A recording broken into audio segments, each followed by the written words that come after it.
Hello everyone, my name is Anel and today I'm going to present my chemistry assignment on functional groups, their compound families and EUPAC names. For the part 1, the steps to name compound like alcohols, aldehydes, ketones and carboxylic acids are the same. First, we find the longest carbon chain that includes the functional group. Second, we number the chain so that the functional group has the lowest possible number. Next, we look at any substituents such as alkyl groups or halogens and we note their names and positions. Then we add the correct ending for the functional group. Alcohols end with OL, aldehydes with AL, ketones with the ONE, and carboxylic acids with oic acid. Finally, we combine all parts together in the correct order. Numbers, substituents in alphabetical order, the parent chain, and the functional group suffix. So for the first one, we see compound A. The first compound A contains with the hydroxyl group, which is the OH group. The general formula is ROH, and it belongs to the alcohol family. To name it, I start by selecting the longest chain, carbon chain, which has 6 carbons, so the base name is hexane. Next, I number the chain starting from the end nearest to the OH group, here, giving the hydroxyl group position 1. Then I identify the substituents. There are 3 metals groups located at carbon 2, carbon 4, and carbon 5. Putting this together, the correct name is 2,4,5,3-methyl-hexane 1-ol. The ending OL is used in EUPAC to show the presence of an alcohol group. In compound B, in this structure we see 2 important features. First, there is a triple bond here, which means the molecule contains an alkene group, written as this, the triple bond. Second, there is a bromine atom attached to carbon 5, which makes this haloalkene. The longest chain has 5 carbons, so the parent name is pent. The triple bond starts at carbon 2, making it pent-2-ene. And as I mentioned before, the bromine atom is attached to the carbon 5, so the full EUPAC name becomes 5-bromopent-2-ene.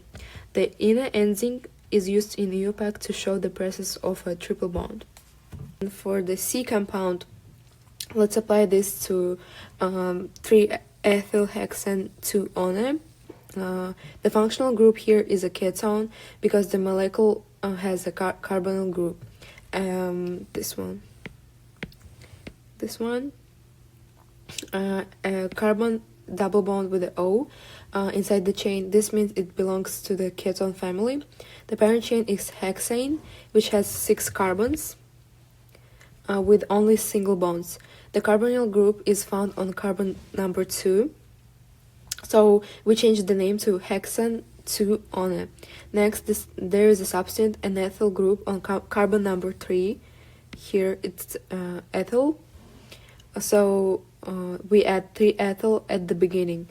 When we put all of this together, the correct EUPAC name is 3-ethylhexane 2-one. Here we have a carboxyl group written as KOOH.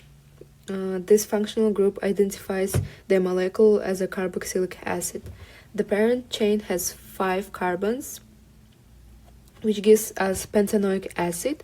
It is specifically called pentanoic acid because the suffix oic acid is always used for the carboxylic acid, and it replaced the E of the parent alkane pentane. Next, I check for substituents. At carbon 4, there are 2 methyl groups, so the full EUPAC name is 4,4-dimethylpentanoic acid. Compound E. This compound also has a carbonyl group, but in this case, it is at the end of the chain, bonded to a hydrogen atom here. This means this is an aldehyde with a general formula, this one here. It is a part of aldehyde family because aldehydes always have the SHO group at the terminal carbon directly bonded to a hydrogen atom. The longest chain contains 7 carbons, so the base name is heptanal. Aldehydes are always numbered starting from the carbonyl carbon as carbon 1. On carbon 3, there is an isopropyl substituent. The full EUPAC name is 3-isopropyl heptanal. The enzyme al is always used in EUPAC to show that a compound is aldehyde. So finally, the final compound is F. This compound is called 3-bromo-1,2-dichlorobutane. The functional groups are halogens because chlorine and bromine are attached to the carbon chain. The group of compounds is haloalkane, since it's based on an alkane chain with halogen substituents. The parent chain is butane, an alkane with 4 carbons and only single bonds. To name it, we start numbering the chain from the end that gives the substituents the lowest possible numbers. That means chlorine is on carbon 1 and carbon 2, and bromine is on carbon 3. So we write 1,2-dichloro and 3-bromo. Finally, we arrange the substituents in alphabetical order. Bromo comes before chloro because we ignore prefixes like D. That gives us full name. The EUPAC name for this compound will be 3-bromo-1,2-dichlorobutane. Thank you for your attention.